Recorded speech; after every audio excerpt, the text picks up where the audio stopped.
पैसा बोलता है। गरिमा गांव की 8वीं पास लड़की थी। संयोगवश उसकी शादी एक ऐसे लड़के से हुई थी जो 12वीं पास था।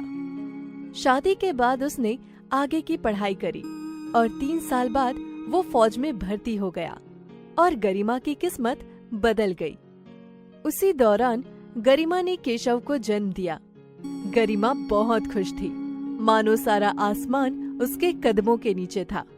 वो अपने पति सुदर्शन से बोली, सुनो जी, आज तक मेरे साथ सब कुछ अच्छा ही होता आया है, लेकिन पता नहीं कई दिनों से कुछ अजीब सी बेचैनी हो रही है। अब तक सब अच्छा हुआ है तो आगे भी अच्छा ही होगा, तुम चिंता मत करो। मैं सोच रही थी कि चलो माता रानी के दर्शन कराते हैं। ये विचार तो अच्छा है, हमारे केशव को भी माता रानी के दर्शन हो जाएंगे। वो दोनों बातें कर ही रहे थे कि सुदर्शन का फोन आ गया और उसे इमरजेंसी ड्यूटी के लिए तुरंत जाना पड़ा। 1 सप्ताह बीत गए। एक दिन अचानक से फोन आया कि सुदर्शन को आतंकवादियों से लड़ते हुए सीने में गोली लग गई और वो शहीद हो गया।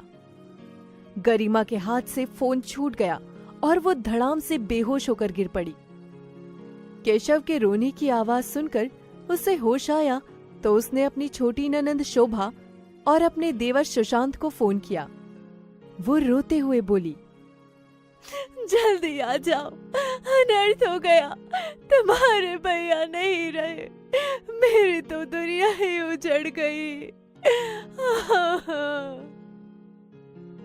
कुछ ही देर में शोभा और सुशांत अपने परिवार के साथ आ गए। सुदर्शन की बुआ विमला और गांव से चाची चाचा भी आ गए। घर में लोगों की भीड़ लगने लगी। करीब 4 घंटे बाद सुदर्शन की लाश तिरंगे में लिपटी हुई आई। गरिमा सुदर्शन की लाश से लिपटते हुए बोली, आप मुझे अकेले छोड़कर कहाँ चले गए? मुझे तो दुनियादारी का कुछ नहीं पता। मैं अनपढ़ अकेली कैसे पालूंगी तुम्हारे केशव को? तुम लौट आओ, सिर्फ एक बार और लौट आओ। गरिमा की दुनिया में अंधेरा छा गया। सुदर्शन के जाते ही गरिमा की दुनिया खत्म हो गई। कुछ घंटों बाद सब कुछ शांत हो गया, जैसे कहीं कुछ ना बचा हो। शोभा गरिमा के आंसुओं को पोंछते हुए बोली, भाभी संभालो अपने आप को, अब तुम ही केशव की माँ हो और तुम ही बाप। भाभी, मेरे भाई ने तुम्हारे लिए कोई कमी बाकी नहीं छोड़ी। बहुत पैसा है तुम्हारे पास, अच्छे से रहना और अच्छे से केशव की परवरिश करना। कोई जरूरत पड़ी भी तो हम है ना। सुशांत की पत्नी वंदना बोली, भैया का मुआवजा मिलेगा, फिर क्या चिंता दीदी, पैसे है तो सब कुछ है। गरिमा सिसकते हुए बोली, पैसा सारी कमी पूरी कर देगा, लेकिन मेरे 3 महीने के बच्चे के बाप की कमी को कौन पूरा करेगा वंदना? बहू, अब जो हुआ सो हुआ, अब क्या ही चिंता करनी। अब तुम्हें मुआवजा भी मिलेगा और हो सकता है नौकरी भी मिल जाए। गरिमा के सीने में ये बातें तीर की तरह चुभ रही थी। सुदर्शन को गए 2 महीने बीत गए। तब से सभी रिश्तेदार वहीं धरना दिए हुए थे। खाने के खर्चे के सारे पैसे खत्म हो गए। रसोई में राशन भी खत्म हो गया। लगता था जैसे ये लोग मातम में नहीं, दावत में आए हों। गरिमा को चिंता सताए जा रही थी कि आगे का खर्चा कैसे चलेगा। अगर ये लोग यहाँ से नहीं गए तो भूखे मरने की नौबत आ जाएगी। फिर एक दिन केशव की अचानक से तबीयत खराब हो गई। गरिमा ने शोभा से कहा, दीदी, केशव की तबीयत बहुत खराब है, घर में पैसे भी नहीं है, मैं केशव की दवाई कैसे लाऊं? भाभी, आप एक काम करो, भैया के खाते से निकाल लो। आजकल मेरे घर में भी तंगी चल रही है। और आप सैनिक कल्याण विभाग के दफ्तर क्यों नहीं जाती? वहाँ से हमें भैया की मौत के मुआवजे का पैसा मिल जाए। हमें पैसा मिलेगा। ये सुनकर गरिमा को अजीब सा लगा। वो सोचने लगी, हमें से क्या मतलब? पैसा मिला तो वो हमारा होगा, उसके भविष्य के काम आएगा। कहीं इन लोगों की हमारे पैसे पर तो नजर नहीं है। फिलहाल ये चिंता छोड़कर उसने विमला से कहा, चाची, कुछ पैसे उधार दे दो, जैसे ही इनका पैसा आएगा मैं आपको लौटा दूंगी। मेरा केशव बीमार है, उसकी दवाई लानी है। अरे बहू, 2 महीने से तो सब तुम्हारी देखभाल के लिए अपना काम धंधा छोड़कर तुम्हारे यहाँ पड़े हैं, फिर पैसा कहाँ से आएगा? गरिमा ये सोचकर परेशान हो गई कि अब वो केशव की दवाई कैसे लाएगी। उसने सोचा कि केशव को काढ़ा बनाकर पिला देती हूँ, क्या पता कि उसी से बुखार उतर जाए। काढ़ा पीकर केशव की तबीयत में तो सुधार होने लगा, लेकिन घर की आर्थिक स्थिति खराब होने लगी। रसोई का राशन खत्म हो गया, केशव के दूध के लिए भी पैसे नहीं रहे। अरे भाभी, बहुत भूख लगी है, लेकिन ना तो फ्रिज में सब्जी है, ना डिब्बों में दाल, अब खाना मैं कैसे बनाऊं? गरिमा गुस्से से बोली, दीदी आपको सब्जी की पड़ी है, आज मेरे केशव के लिए दूध भी नहीं है। शोभा मुंह बनाते हुए बोली, भाभी पैसे क्या भैया के पास इतने ही थे जो महीने भर में ही खत्म हो गए? दीदी, जो था पिछले साल आपकी शादी में लगा दिया, और जो बचा रहा माँ बाबूजी की बरसी में खर्च हो गया। अब उनका पैसा कितना है, कहाँ है, मुझ अनपढ़ को क्या मालूम? जो भी घर में था वो सब खाने के खर्चे में उड़ गया। शोभा हैरान होते हुए बोली, भाभी कह तो ऐसे रही आप जैसे हमारे खाने का ही खर्च हो। वो तो हम यहाँ तुम्हारी वजह से ही रुके थे, वरना हमारा भी अपना घर है। उनकी बातें सुनकर विमला बोली, बहू शोभा सही कह रही है, तुम्हें अकेले रहकर कोई तकलीफ ना हो, हम यहाँ इसलिए तो रह रहे हैं। गरिमा परेशान होती हुई बोली, आप दोनों मेरी बात को कहां से कहां ले गई? मैंने ऐसा कुछ नहीं कहा। अब जब पैसे नहीं है तो मैं क्या करूं? शोभा और विमला को लगा कि अब अगर यहाँ रुके तो सब्जी तो दूर की बात है, रोटी भी नसीब नहीं होगी। इससे अच्छा तो हमें यहाँ से चले जाना चाहिए। तभी शोभा वहाँ से चली गई। पीछे पीछे सुशांत, वंदना बुआ और चाची चाचा भी खिसक लिए। गरिमा केशव से बोली, देखा केशु, सब लोग कितने मतलबी हैं। जब तक घर में पैसे और रसोई में राशन रहा तो रिश्तेदार भी रहे। राशन और पैसे खत्म होते ही हमें सब अकेला छोड़कर चले गए। हमारी मदद किसी ने नहीं की। अब हम लोग क्या करेंगे? कहाँ से खाना खाएंगे? कहाँ से मैं तुम्हारे लिए दूध लाऊंगी? वो अपने आंसू पोंछते हुए उठी और केशव को दूध की जगह पानी में चीनी घोलकर पिलाई और खुद बासी रोटी खाकर सो गई। अगले दिन वो सुबह उठी और तैयार होकर सैनिक कल्याण विभाग पहुंची। वहां जाकर वहां के अधिकारी से डरते हुए बोली, साहब मुझे पैसों की सख्त जरूरत है, मेरे घर में खाने के लिए लाले पड़ गए हैं। अधिकारी उसकी शक्ल देखते हुए बोला, अच्छा पैसा चाहिए? किस चीज का पैसा दें तुम्हें? बॉर्डर पर जंग जीत कर आई हो? मैं शहीद सुदर्शन की पत्नी हूँ। 2 महीने हो गए हैं इनको गुजरे हुए। किसी ने बताया कि उनकी मौत का यहाँ मुआवजा मिलेगा और नौकरी भी। अधिकारी हंसते हुए बोला, पैसे और नौकरी प्रसाद नहीं है जो हम किसी को भी ऐसे ही बांट दें। हर काम का कोई नियम होता है। उसके लिए तुम्हें उनके आईडी प्रूफ डॉक्यूमेंट्स देने होंगे। उसके बाद मैं फाइल बनाकर आगे भेज दूंगा। गरिमा हिचकते हुए बोली, आपको क्या देना है? मुझे समझ नहीं आया, हिंदी में बताइए, मैं केवल 8वीं पास हूँ। अरे यार, वो कैसा आदमी था जो अनपढ़ गवार से शादी कर ली? ये लो, एक कागज पकड़ो, जो भी चाहिए मैंने इसमें लिख दिया है। तुम्हारे घर में कोई पढ़ा लिखा आदमी हो तो उसे दिखा देना। गरिमा कागज लेकर वापस आ गई। उसने घर आकर शोभा, सुशांत को और सुदर्शन के चाचा चाची को सबको फोन किया, लेकिन किसी ने उसकी मदद नहीं करी। उन्हें पता था कि मदद करके भी सब कुछ गरिमा का ही रहना है, उनके हाथ कुछ नहीं आने वाला।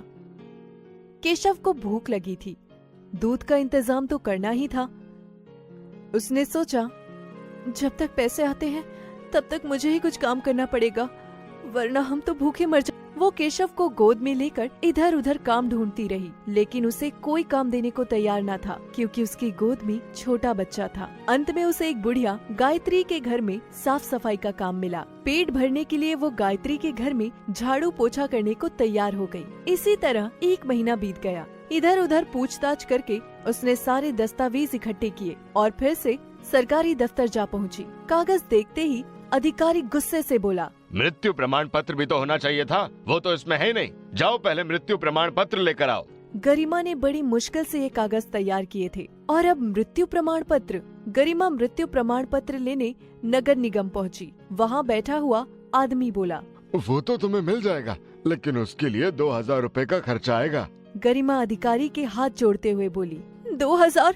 साहब, बहुत सारे पैसे तो मेरे बाकी के दस्तावेज बनवाने में खर्च हो गए, अब और पैसे नहीं है मेरे पास। वो आदमी बोला, पैसे नहीं है तो जाओ यहाँ से, बिना पैसे मृत्यु प्रमाण पत्र नहीं बनेगा। तभी वहाँ बैठे एक भले आदमी को गरिमा पर दया आई। वो बोला, जरा इधर सुनो बहन, इस दुनिया में कोई काम बिना पैसे के नहीं होता। ये दुनिया पैसे से ही चलती है, खासकर सरकारी काम। रुको, मैं तुम्हें तुम्हारे पति का मृत्यु प्रमाण पत्र बना कर देता हूँ। मैं देख रहा हूँ कि तुम्हारा बच्चा तुम्हें परेशान कर रहा है। गरिमा उसे धन्यवाद कहकर वहाँ से प्रमाण पत्र लेकर फिर से सरकारी दफ्तर पहुँची। इस बार फिर अधिकारी ने कहा, अरे इसमें तो पार्षद की मोहर लगनी थी, जाओ मोहर लगवा कर आओ। गरिमा की आंखों में आंसू भर आए। वो बोली, साहब, मैं इस काम के लिए इधर से उधर चक्कर लगाती लगाती थक गई हूँ, अब मुझसे ये सब नहीं होता। अधिकारी ने कागज फेंकते हुए कहा, किसी मिनिस्टर की बेटी हो क्या जो मैं तुम्हारे इशारों पर काम करूंगा? कुछ सरकारी नियम भी होते हैं। अधिकारी 3 साल तक उससे वहाँ के चक्कर कटवाते रहे। गरिमा ने उम्मीद छोड़ दी कि अब उसे कभी पैसे मिल भी पाएंगे या नहीं। नौकरी तो दूर की बात थी। वो 3 साल तक गायत्री के यहाँ झाड़ू पोछा करती रही, लेकिन अब केशव बड़ा होने लगा था, इसलिए उसका इतने कम में गुजारा नहीं था। वो और कई घरों में साफ सफाई का काम करने लगी। इन 3 सालों में किसी रिश्तेदार ने खैर खबर तक नहीं ली। किसी ने भी नहीं पूछा कि वो किस तरह अपने बच्चे को पाल रही है। एक दिन केशव टीवी देख रहा था और टीवी देखते देखते उसे नींद आ गई। तभी अचानक से शॉर्ट सर्किट हो गया और बिजली के तारों में आग लग गई। तारों के चटकने की आवाज सुनकर गरिमा दौड़कर रसोई घर से बाहर आई तो देखा कि घर में आग लग रही है और केशव चैन से सो रहा है। वो चिल्लाई, केशव जल्दी उठ, घर में आग लगी है। वो केशव को गोद में लेकर बाहर भागी। जब तक दमकल की गाड़ी आग बुझाने आई तब तक सब कुछ स्वाहा हो गया था। उस घर में ना तो खाने को बचा ना पहनने को। गरिमा को रोते देख केशव ने पूछा, ना, घर में तो सब जल गया, अब हम कहाँ रहेंगे?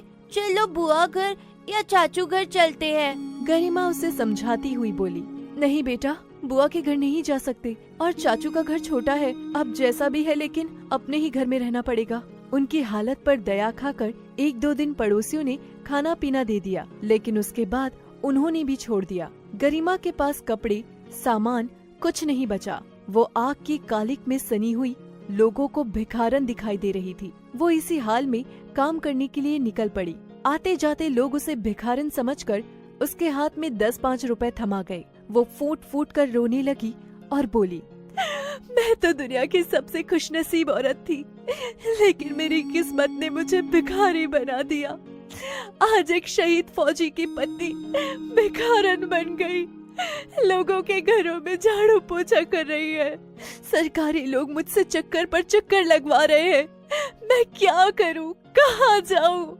पैसा न होने के कारण सबने मुझसे रिश्ता तोड़ लिया। तभी उस पर सुदर्शन के दोस्त अजय की नजर पड़ी। अजय उसके पास आया और पैसे देने लगा, मगर उसने गरिमा को पहचान लिया और बोला, आप यहाँ? आपकी ये क्या हालत हो गई? और आपका ये बेटा, ऐसा क्या हो गया जो आपको भीख मांगनी पड़ गई? गरिमा रोते हुए बोली, आपके दोस्त क्या गए, हमारा सब चला गया। कल घर में आग लग गई, कुछ नहीं बचा।